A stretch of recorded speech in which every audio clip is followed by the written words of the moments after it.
The Book of Mormon tells the story of a man named Zeniff who was overzealous to claim the land of Nephi.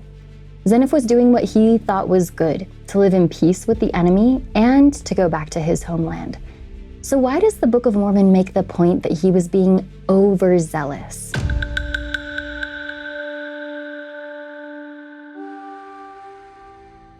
Zeniff was a scout in a Nephite army. He was part of at least 2 expeditions from the land of Zarahemla to the land of Nephi. During the first expedition, Zeniff advocated to make peace with the Lamanites.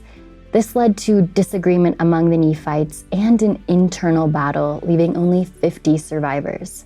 Zeniff then led a second expedition with men, women, and children up to the land of Nephi to make a peace treaty with the Lamanites and to rebuild the city of Nephi.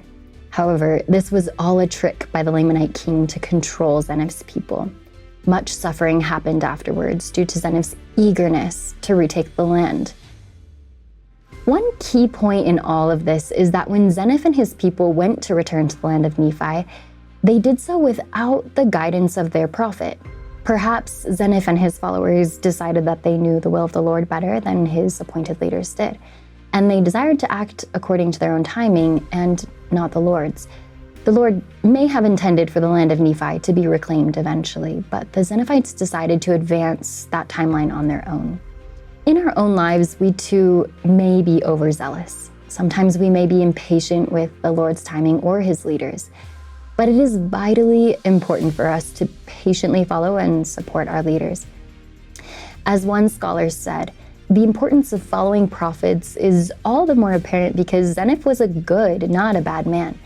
And yet by rejecting prophetic leadership, he placed himself in circumstances that turned him into precisely the kind of person he least wanted to be. While the Lord encourages us to be anxiously engaged in a good cause, Mormon's inclusion of Zeniff and his record is a warning to Latter-day readers to beware of overzealousness and rejecting prophetic counsel as a result. Even in the Zeniphites' mistakes, Mormon shows that the Lord still protected them, and similarly, the Lord will not forsake us. As we apply Mormon's lesson and hearken to the teachings of living prophets, we can be reassured that even through difficult times, we are on the correct path and that we will be blessed, and the Lord will preserve us. To learn more and to read the full Knowhy article, click the link in the description below.